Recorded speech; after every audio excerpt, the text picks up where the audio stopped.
Hoy vamos a analizar un caso de finales del siglo XIX. Relájense mientras vamos a Estados Unidos. Helen Potts nació en Nueva Jersey en 1871.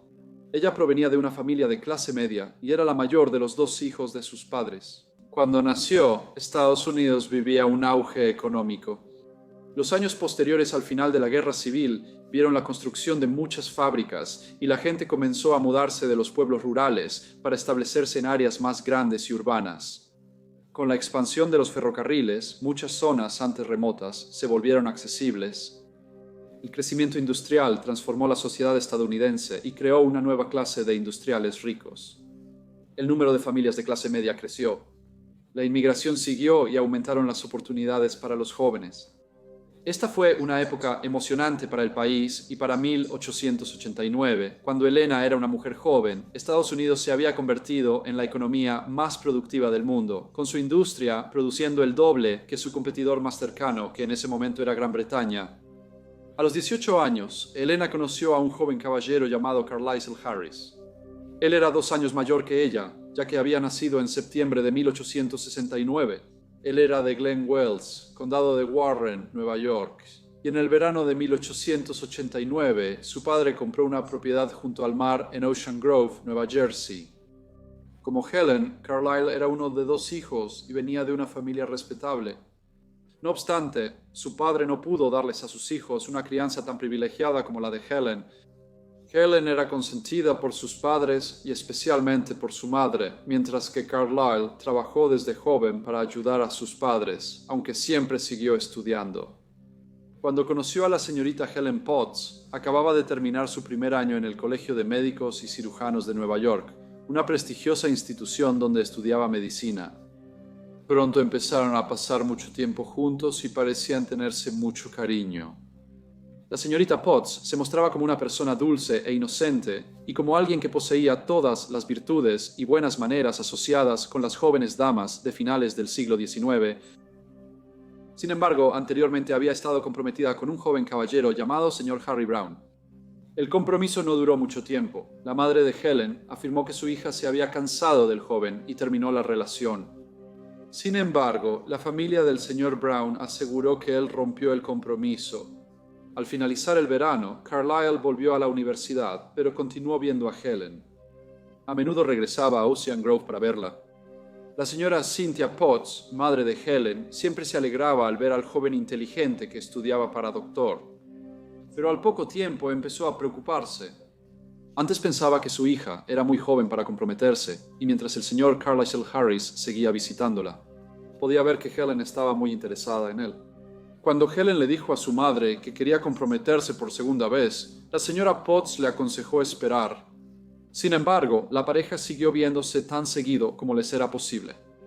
Carlisle preguntó a Helen si quería visitar la bolsa de valores junto con su hermano menor, el señor Macready Harris. Aunque la señora Cynthia Potts no quería que su hija estuviera sola con un joven, aceptó porque el señor Macready Harris los acompañaría. Estuvo de acuerdo en que Helen podía ir, así que el 8 de febrero de 1890, Helen abordó un tren y viajó a Nueva York. Helen no planeaba ir a la bolsa de valores, y Carlisle tampoco avisó a su hermano de su visita. Poco después de llegar, la pareja se dirigió al ayuntamiento donde se casaron. La señorita Helen Potts ahora era la señora Helen Harris. Curiosamente, cuando le dieron sus datos al concejal, no usaron sus nombres reales. Carlisle se registró bajo el nombre de Charles Harris, mientras que Helen usó el nombre de señorita Helen Nielsen, siendo Nielsen su segundo nombre. Decidieron mantener su matrimonio en secreto. Carlisle estaba muy ansioso por mejorar su situación, pero estudiar para convertirse en médico le ocupaba la mayor parte de su tiempo. En el verano de 1890, le pidió prestado $600 a su abuela y abrió un café en Asbury Park. Pensó que podría ganar mucho dinero y le dijo a Helen que si eso pasaba, podrían decirle a todos que se casaron en secreto en febrero pasado. Su café fue exitoso y atrajo la atención del Club Neptuno, fundado en 1889. Los dueños aceptaron usar el segundo piso del edificio del café. Le dijeron a Carlisle que le pagarían una buena renta y le garantizaron que su café, que estaba situado en el primer piso, aumentaría sus ingresos en $100 al mes. Por supuesto, Carlisle la aceptó. Estaba decidido a ganar el dinero y reconocer su matrimonio con Helen. Eso fue lo que le dijo, pues desde que se casaron el 8 de febrero, Carlisle visitaba a Helen mucho menos que antes. Y aunque la madre de Helen no sabía que su hija se había casado con el señor Carlisle Harris, podía ver lo molesta que se ponía Helen cada vez que el joven caballero le prometía visitarla, solo para luego avisar que no podría hacer el viaje. Pero el hecho de que Carlisle estuviera ocupado en su café no era la única razón por la que Helen se sentía angustiada, ya que en junio de 1890 descubrió que estaba embarazada. Aunque Carlisle le prohibió contarlo, Helen decidió revelarle su matrimonio secreto a la señorita Mace Schofield. También le contó sobre su embarazo. En ese momento, la interrupción del embarazo era ilegal en prácticamente todo el país, aunque algunos estados la permitían si se consideraba necesaria para salvar la vida de la madre. Sin embargo, existía mucho estigma alrededor de cualquier persona sobre la que se rumorara que había tenido una interrupción ilegal, y los lugares que las ofrecían solían ser clínicas clandestinas, donde el procedimiento a menudo era realizado por médicos sin experiencia. Aunque Elena estaba casada, el matrimonio con Carlisle Harris se había mantenido en secreto, y su esposo la convenció de que lo mejor sería que interrumpiera el embarazo, una operación que él mismo realizaría. Pero él no estaba familiarizado con esto. Sin embargo, llevó a cabo el procedimiento y aunque mató al feto, no se molestó en retirarlo. En los días siguientes, Elena se sintió muy mal. Cuando se dio cuenta de que solo empeoraba, se lo confesó a su tío, un caballero llamado Dr. Treverton, que vivía en la ciudad de Scranton, en Pensilvania. Estaba preocupado por la salud de su sobrina y realizó otra operación para extraer el feto. El Dr. Treverton la mantuvo bajo su cuidado durante un mes y, durante este tiempo, se mantuvo en contacto constante con la madre de Helen, la señora Cynthia Potts. También exigió que Carlisle Harris viniera y ayudara a cuidar a Helen. Carlisle sí visitó a su esposa en Scranton y mientras estaba allí, fue a la taberna local donde entabló una conversación con el mozo de cuadra del Dr. Treverton, un adolescente llamado Oliver. Carlisle le contó cómo podía seducir a cualquier joven que deseara. Dijo que siempre las sacaba y les daba alcohol, y si no funcionaba, les pedía que se casaran con él. Si seguían negándose a entregar su virtud, él se casaba con ellas. Sospechaba que Elena no era la primera joven con la que se casó. Cuando el Dr. Treverton se enteró de esto, se enfureció. No podía creer que un joven que estudiaba para ser doctor pudiera actuar de una manera tan escandalosa. Le informó a la señora Potts sobre la condición de su hija y que ella se había casado en secreto con el señor Carlisle Harris.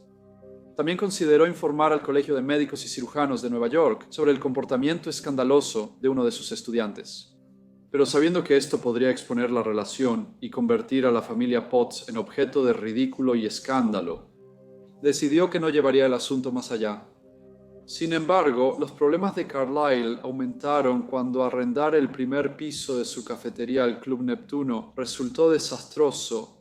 El club había empezado a vender alcohol en el lugar, lo cual era ilegal en esa ubicación específica, y esto resultó en su arresto. Pasó la noche en una estación de policía hasta que su abuela pagó la fianza y aún debía explicarle a la madre de Elena. La señora Potts estaba decepcionada por el comportamiento del señor Harris y su hija, pero más preocupada por la salud de Elena. Ella enfrentó al señor Harris y le dijo que, en su opinión, la pareja debía casarse de inmediato en la iglesia para terminar con el secreto que rodeaba la relación. El señor Harris le pidió esperar hasta que concluyera sus estudios. Se acordó que la pareja se casaría el 8 de febrero de 1891, justo un año después de su boda en Nueva York. La señora Potts no pensó que su hija se casaría así, pero quería evitar un escándalo que avergonzara a su familia. Carlisle propuso enviar a Helen a una escuela de perfeccionamiento. Esto implicaría estar lejos de Ocean Grove y de preguntas de vecinos curiosos. También le beneficiaría, ya que aprendería modales sociales y etiqueta. Para prepararla para la sociedad, la señora Potts aceptó y organizó que Helen asistiera a la escuela de señoritas de la señorita Comstock en Nueva York. Helen resultó ser una estudiante popular en la escuela. Era un poco mayor que la mayoría de las otras jóvenes, pero todos la consideraban amable y cortés. Todavía no estaba bien. No solo sufría los efectos físicos y psicológicos de su experiencia, también se quejaba de dolores de cabeza y tenía problemas para dormir. Para intentar resolver sus problemas, le pidió a Carlisle si podría recetarle algo para ayudarla a dormir. Él aceptó y preparó una mezcla de 25 granos de sulfito de quinina y uno de sulfito de morfina. Luego pidió a un farmacéutico de la escuela de medicina que pusiera la mezcla en 6 cápsulas. Cada cápsula tendría solo una sexta parte de un grano de morfina. Le mostró las cápsulas a Helena y le dio 4 de ellas, quedándose con las otras 2. Debía tomar una cada noche antes de dormir. Helena estuvo con su madre el sábado 31 de enero de 1891. Hablaron de la boda que sería la próxima semana y la señora Potts le recomendó descansar.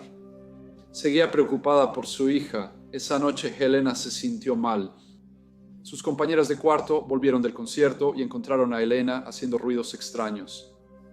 Les habló de sus sueños extraños.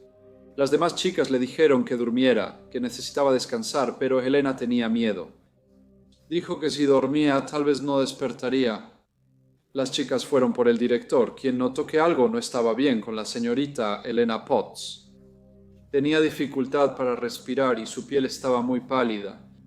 El director inmediatamente mandó llamar al doctor, un caballero llamado Dr. Fowler. Llegó con un asistente llamado Dr. Banner. Juntos examinaron a Helen, cuya condición ya había empeorado. Se llamó a un tercer doctor, llamado Dr. Kerr, pero a pesar de los mejores esfuerzos de los 3 doctores, a las 11 de la mañana del domingo 1 de febrero, la señorita Helen Potts murió. Los doctores discutieron una posible causa de muerte, y el Dr. Fowler dijo que creía que la joven había muerto por haber ingerido cantidades excesivas de morfina. Él buscó alrededor de la cama para ver si podía encontrar algo que pudiera contener morfina. Buscó en los cajones y en los estantes antes de tropezarse con una caja que tenía una etiqueta que decía «una antes de acostarse» y estaba firmada por el Dr. C.W.H. Students. Fowler preguntó quién era y las compañeras de cuarto de Helen respondieron que era un joven llamado Sr. Carlisle W. Harris, estudiante de medicina en el Colegio de Médicos y Cirujanos de Nueva York. El Dr. Fowler pidió que el joven fuera de inmediato a la escuela de señoritas Comstock. Carlisle llegó temprano a la escuela en la calle 14 Oeste. Lo llevaron arriba, donde vio a su esposa joven muerta. Su primera reacción fue preguntarle al Dr. Fowler si podría ser considerado responsable de la muerte. Luego le contó cómo Helen había estado sufriendo de dolores de cabeza e insomnio y que le había pedido a un farmacéutico que preparara las cápsulas que contenían 25 granos de sulfato de quinina y un sexto de grano de morfina. Entregó al Dr. Fowler las 2 cápsulas que tenía. La madre de Helen, la señora Cynthia Potts, fue informada del fallecimiento de su hija y se dirigió a Nueva York. El forense solicitó permiso para realizar una autopsia, pero la señora Potts rechazó esta solicitud. Ella dijo que su hija siempre tuvo debilidad en el corazón y quería llevarse el cuerpo a casa para prepararlo para el entierro. El Dr. Fowler envió las 2 cápsulas restantes a examen y ambas tenían la cantidad de morfina que Carlisle Harris declaró insuficiente para causar la muerte de un paciente. Sin embargo, algo parecía muy extraño acerca de la muerte de la joven señorita Helen Potts. Los periódicos informaron sobre lo ocurrido en la escuela de señorita Comstock y con el tiempo, algunos dudaron de que fuera solo el caso de una joven muerta por un corazón débil. Se preguntaban si algo más siniestro había ocurrido. Titulares que decían «¿Fue esto un asesinato?», aparecieron en la prensa y el 21 de marzo, un periódico publicó una historia detallando el matrimonio secreto entre Helen Potts y Carlisle Harris. 2 días después, en un intento de detener cualquier especulación, el cuerpo de la señorita Helen Potts fue exhumado y se realizó una autopsia, cuyos resultados mostraron grandes cantidades de morfina en el estómago de Helen. Carlisle Harris fue arrestado y acusado de asesinato. Su juicio comenzó al año siguiente, el 19 de enero de 1892, y Carlisle se declaró no culpable. Fue representado por el eminente abogado, el señor William Howe, y la fiscalía estuvo a cargo del asistente del fiscal de distrito, el señor Charles Sims Jr. El público parecía estar muy emocionado por el caso. Los periódicos llenaban páginas con los sucesos de la corte. En Nueva York ya circulaban rumores de que el acusado era un mujeriego, casado al menos 3 veces, siempre con jóvenes decentes que le decían a Carlisle Harris que no estarían a solas con él antes de casarse. Se le veía como astuto y peligroso, pero la fiscalía expuso ante el tribunal su dudoso historial con mujeres jóvenes. Propusieron que, de las 6 cápsulas preparadas en la farmacia de la Facultad de Medicina, él añadió hasta 5 granos de morfina a una de ellas. Luego le dio a Helen 4 de las cápsulas, sabiendo que en los días siguientes una de las cápsulas que ella ingiriera resultaría ser fatal. La fiscalía creía que él esperaba que Helen tomara la cápsula con la dosis letal en uno de los 2 primeros días, ya que si se encontraban las cápsulas restantes, se demostraría que solo tenían 1/6 de grano de morfina y que de hecho él solo le había dado medicamento para ayudarla con sus dolores de cabeza e insomnio. La fiscalía creía que por esta razón Carlisle había guardado 2 cápsulas consigo mismo. La fiscalía agregó que en los días previos a que el acusado le diera las cápsulas a la señorita Potts, él había asistido a una conferencia en la universidad que trataba sobre la morfina y sus efectos. Luego, los estudiantes accedieron sin supervisión a la morfina de una botella grande que les mostraron. Si Carlisle hubiera tomado morfina de la botella, nadie se habría enterado y le habría sido muy fácil hacerlo. El doctor Alan Hamilton y el profesor Rudolf Wittes, quienes realizaron la autopsia, fueron presentados como testigos. Ambos testificaron que los resultados de la autopsia mostraron claramente que la desafortunada joven había muerto como resultado de ingerir una gran cantidad de morfina. Carlisle no se defendió en el estrado. Esto sorprendió a los periodistas que cubrían el caso y decepcionó al público, ansioso por leer la versión del joven sobre la muerte de su esposa secreta. El juicio terminó el 2 de febrero de 1892 y el jurado solo deliberó durante 1 hora y 20 minutos antes de regresar con un veredicto de culpabilidad. El juez entonces sentenció al acusado, el señor Carlisle Harris, a muerte. La defensa apeló el veredicto, pero fue confirmado. Después de esto presentaron declaraciones juradas, alegando tener nuevas pruebas en el caso, pero esto también fue negado. Después se pidió al gobernador de Nueva York conmutar la sentencia, pero después de una cuidadosa consideración, el gobernador también negó la solicitud. Carlisle Harris siempre afirmó ser inocente. Afirmó que su esposa había tomado morfina por su propia voluntad y que, desafortunadamente, había tomado demasiado, lo que llevó a su muerte. Afirmó que lo habían declarado culpable por difamación e insinuaciones en las columnas de la prensa, en lugar de por medio de testigos en los tribunales. El 8 de mayo de 1893, fue enviado a la silla eléctrica en la prisión de Sing. Su madre nunca creyó que su hijo fuera culpable, y en su lápida está escrito: asesinado por 12 hombres, si el jurado solo hubiera sabido. Hola a todos y muchas gracias por escuchar. Como siempre, por favor dejen cualquier comentario u opinión que tengan y espero verlos a todos de nuevo en el próximo Briefcase.